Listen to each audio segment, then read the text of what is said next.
morning, Mrs. O'Neill. Good morning. Please tell me what it was like as a nurse when you first began nursing in Virgin Gorda.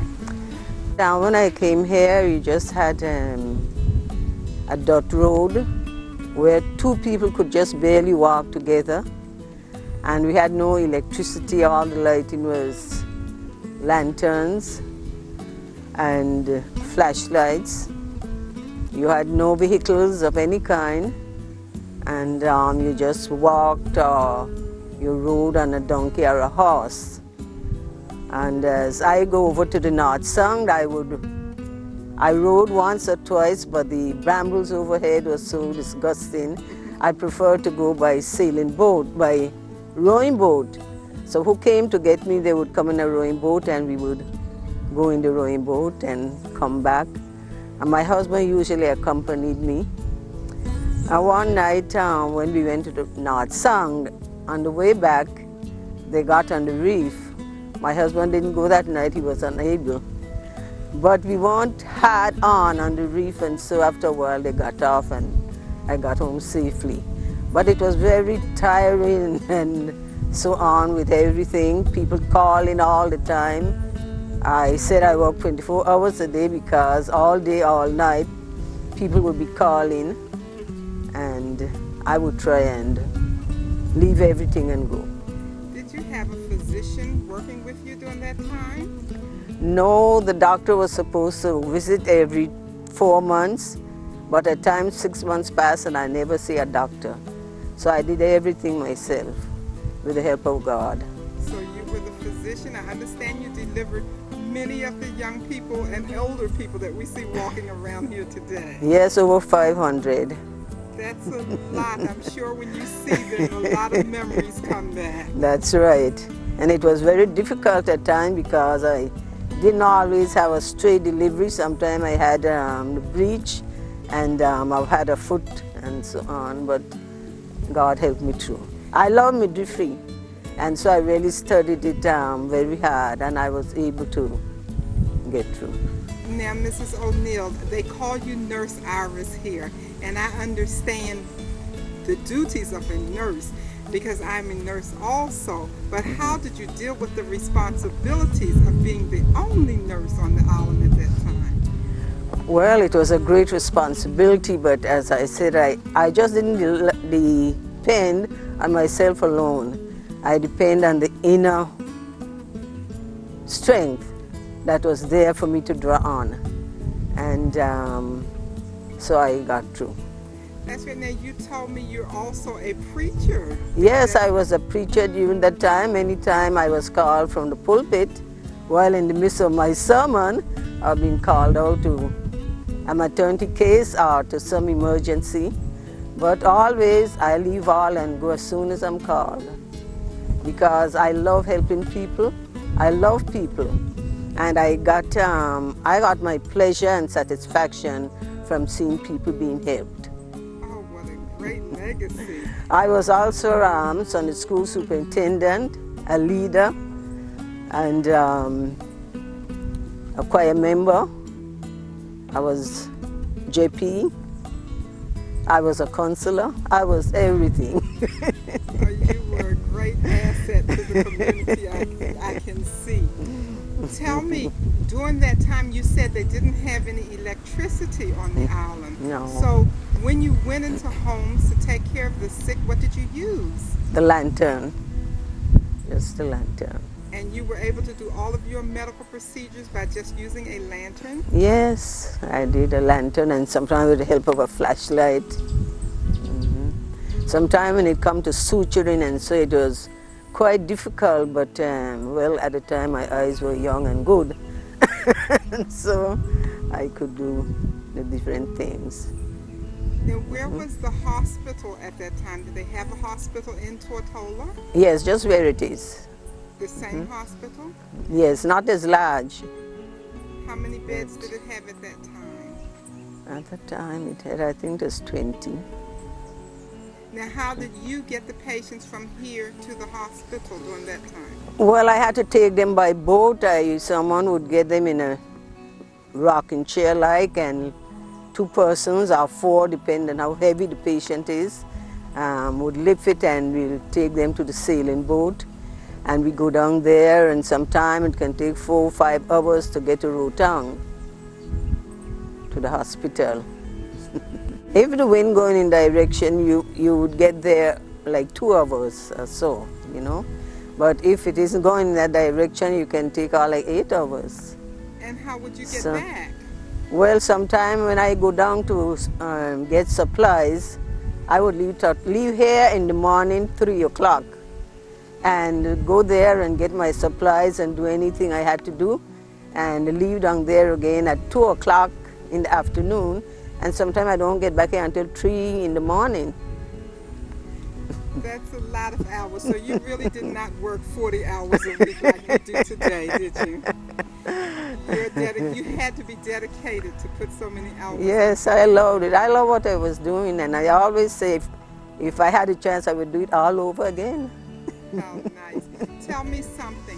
What do you think of the medical system today compared to what you had to do when you started nursing? Well, it's far advanced. Technology has come a long way. You know, in those days we did more remedial measures, but today you do preventive measures, and it has really come a long way. You know, sometime when I had to improvise, and so I said, well, what I'm going to do now, how am I going to get through? I don't have this for that, and so, but I try and I improvise, and I make out. Well, you obviously did very well. Mm-hmm. I have heard many people say that you actually kept them at your house. Yes, my house was a clinic one time.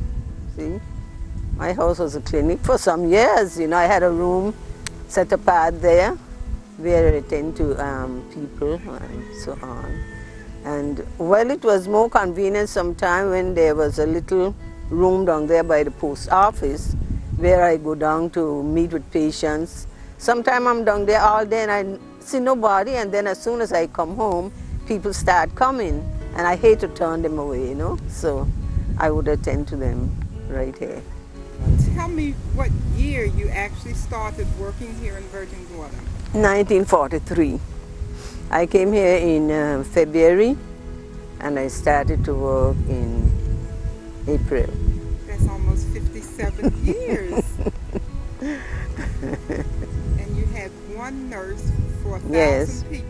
Mm-hmm. And you would go from the valley to the North Sound all the time. How, now, did they have the telephone systems like they have now? No, we had no telephone. The only mode of communication was the sailing boat. The sailing boat go from here to Tortola, and sometimes they only go every 2 weeks. When my mother and my father died, I didn't get to their funeral because when I heard the news, they were already buried. Oh, they lived on because they lived in Tortola, and as I say, we didn't have the mode of communication. So if someone got sick in the other end of the island, they would actually have to sail around. Yes, to come to get me. To come and get you. Yes. Then you would go back Back, with them? Did you have a special kit you carried with you, or you had equipment set up on that side of the No, island? I carried a kit with me. I had a kit that I always keep in order, and so as soon as I get a call, I can take it up. You know, if I question and there's anything that I believe that I would need I didn't have, I'll just put it in right away and go. Now, you mentioned you delivered over 500 babies. Mm-hmm. When you had a delivery, did you have to catch that same boat to go to the other side of that island? Yes. So you would have no idea when you got there what you were going to meet, whether the baby was going to be almost here or not. That's right. So what would you do when you had a complicated delivery? When it was a complicated delivery, what did you do? Well, I just did what I knew, you know, and got things all right. Sometimes when I came, there was 1 or 2 grannies working, and there have been times when they deliver a baby and then they do something with them and the afterbirth, and I've been called and I do what I know, and after birth came all right, and so. Now, I would like to know how you feel now that you're retired. What do you think of the nursing system in Virgin Gorda now? Well, I think that it, as I say, it has come a long way, and when I consider that I was here alone and now we have 4 nurses at the clinic and a doctor, and but of course the population is larger, and I think they are privileged. Well, I think we are honored to have But such- with all that I had to do in the nursing field and so, and preaching and so on, I opened a sewing class, teach the children to sew and to do embroidery. I taught them to plait, tire, make hats and bags, you know. And I even had some girls come to my home, learn cake and pie making. It gave me joy to help, you know, to do these things. It was always a pleasure. And I had a very encouraging husband, you know. He helped a lot. Iris, where did you grow up? In Tortola, yes. Do you want to say what life was like a little bit when you were growing up as a girl? Well, I can't remember too much now, but you know, in those days we didn't have much of attraction, and so like the young people have now. And mostly we just go to church and Sunday school. And after Sunday school, I remember that a set of us girls would go around elderly people. We would sing for them and we would read the Bible, and like that. We weren't allowed to go to dances and so on when they had anything. The only real entertainment we had in our village, every August we would have a picnic there, and we were allowed to go to that. And or if you go to a wedding, but otherwise you weren't allowed to go out to other things. And we didn't have no attraction like the television, and so we had a gramophone. We would sit and listen to that and so on. But nothing much. The most we did was handwork, embroidery. In the afternoon when we finish our school work and so, we would do embroidery or tenerife or any of those kind of things. Did you ever have any idea you would end up being a nurse? The only nurse on the island? I didn't know I would be the only nurse, but it was always my desire to be a nurse. From the time I was very young, I said I would like to be a nurse or a teacher. But I didn't get the opportunity to be a teacher, and I got an opportunity to be a nurse, and I don't think I would have liked teaching as much as I did nursing. Where did you get your nursing education?